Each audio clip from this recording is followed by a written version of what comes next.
simply waiting for care.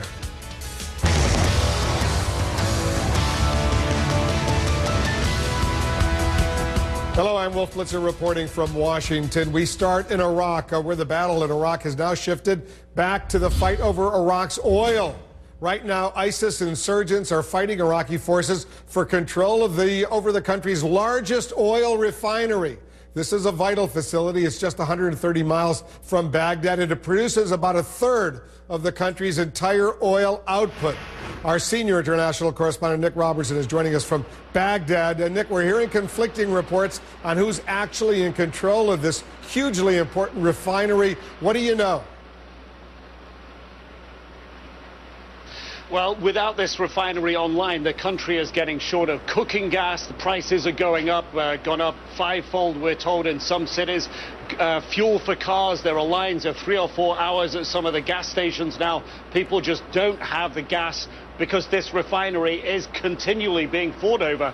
Just last night, we were being told by 3 independent sources that ISIS had in fact taken control of the refinery. This is a large facility, a 35-mile perimeter fence around it, 4 different refinery complexes within it.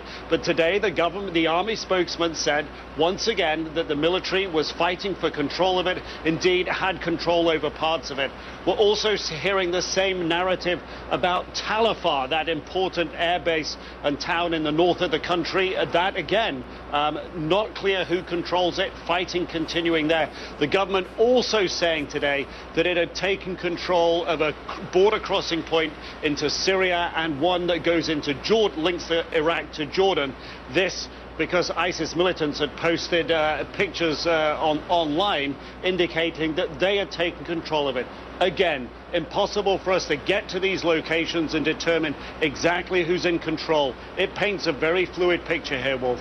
A very brutal picture, I must say, indeed. Critically important if Iraq's going to continue to export oil as well. It's a major oil exporting country. As you also know, Nick, there was a statement from the Iraqi military insisting that all of the towns between Baghdad and Samarra, they are now under control of Iraqi state forces.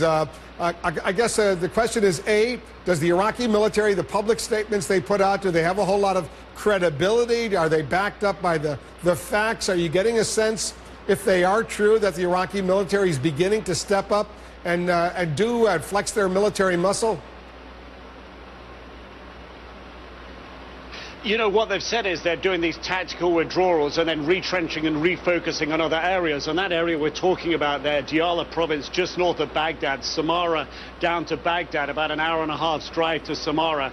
This is essentially becoming a buffer zone for the military that they want to keep ISIS out of. The west of the city, it's a little different. The ISIS forces are much closer to Baghdad. But the hard bit, again, is for us to get independent information. We tried to drive today to the western limits of Baghdad.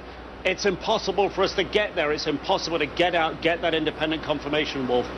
Nick Robertson, be careful over there in Baghdad. Thanks very much. Let's get to the political side of what's going on in Iraq. The Secretary of State, John Kerry, has now wrapped up talks with the Iraqi government. He's trying to cobble together a compromise of sorts. He spoke with our own chief national security correspondent, Jim Sciutto, about the White House's message, the prospects of a new unity government in Iraq. In your time here, have you seen any hard evidence of any of the parties involved willing to make compromises? What hard concessions have any of the sides offered to each other to bring about this political compromise that you and the administration say is necessary? Well, it's the question, and I welcome it, because I think what I have found here is, first of all, the significant fact that 14 million Iraqis went out and voted. A very significant percentage of the population chose democracy. And there is a constitutional process which we, in our strategic framework agreement, are pledged to be supportive of, and we are. That constitutional process is actually playing out right now. So while he says there's a new reality, the new reality is they're under attack from ISIL, and they've realized that they cannot continue with this sectarian division. So part of the new reality is yet to be fully defined as they form this new government. And so that's the critical thing now. That's the measurement, Jim, that is so key now. And, you know, I think we have to let that organic process work out a little bit. Words are cheap. Jim, also Press Secretary Kerry and his comments about strategy and the American response. You said sustained and intense would be, U.S. military action would be sustained and intense if the president decides to go forward. I wonder if you could better define the time frame, but also the measure of success of military action. Is it ISIS destroyed, ISIS retreating? Is it a partial retreat? That's precisely the strategy that needs to be defined as we go forward. What I said would be intense would be the support to the government of Iraq and our efforts to try to help build the, rebuild the military structure, as well as hopefully support a new unity government.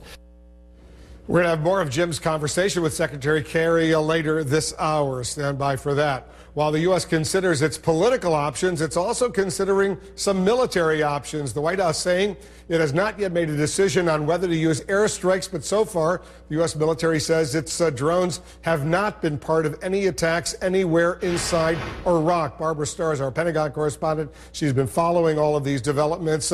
So what are they saying so far about the possibility of airstrikes, that air option going forward?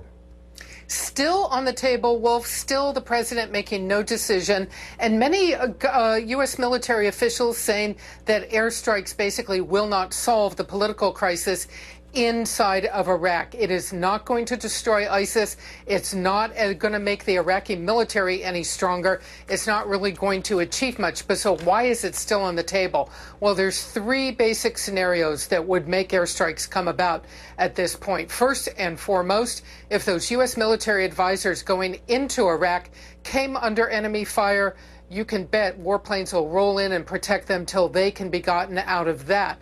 The other two strategic issues, if ISIS were to make a run for Baghdad, the U.S. is not going to stand by and let Baghdad fall. And there are questions, no answers yet, about whether the Iraqi military would be strong enough to defend all of Baghdad if that scenario were to happen. And then there is the Jordanian border to the west. ISIS within miles of the Jordanian border, a lot of concern that they could try and cross into Jordan. Not likely that the U.S. or even Israel is going to let that happen.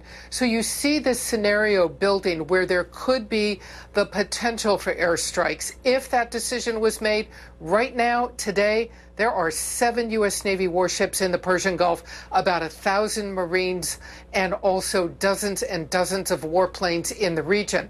U.S. officials saying it's no decision to do it, but openly acknowledging they are still collecting, of course, that crucial targeting intelligence on ISIS, and they will be ready if it were to come to that, Wolf. When you speak with Pentagon planners and you ask the question, what's the downside of launching airstrikes either from jet fighters or from drones, what do they say?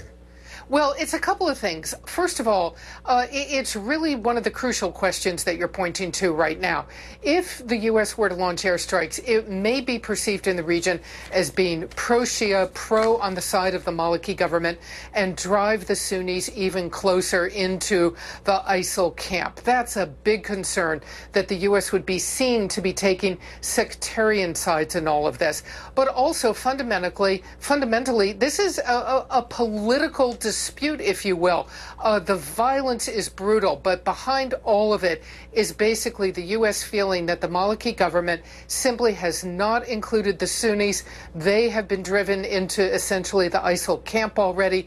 That's how the ISIL is making so much progress in taking over territory. Bombs don't solve that. It's never, in the last 13 years, basically brought an end to militant ideology. It is a political issue, not an issue for bombs on target, if you will. Wolf? All right, Barbara, thanks very much. Barbara Starr is over at the Pentagon. It's a bitter race that sometimes